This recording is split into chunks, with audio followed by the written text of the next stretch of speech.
Time बारिश हो रहा था। मेरा दोस्त कैसे मज़ा ले रहा है बारिश में। थोड़ा देखिए ये वाला, ये मेरा दोस्त जी। दुबई में तो बारिश हो रहा है पहली बार, बहुत टाइम हो गया, 1 साल हो गया। तो मज़ा ले रहा है ये बंदा, मज़ा ले रहा है इधर। यार बारिश में देखो, गांव छोड़ने के बाद बारिश में कितना मज़ा ले रहा है। इधर पहली बार देखी तो नहीं है, मैं भी इसके साथ भी मज़ा ले रहा हूँ। मैं भी इसके साथ भी मज़ा ले रहा हूँ बारिश के लिए। वीडियो बनाया हाँ बारिश के लिए बहुत मज़ा हो रहा है इधर।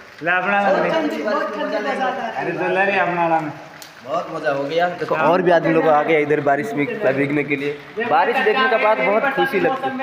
मजा ले रहे दादा भी ले रहे हैं, मज़ा ले रहे हैं।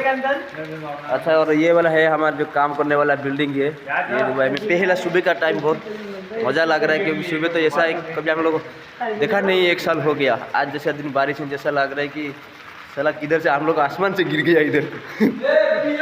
ए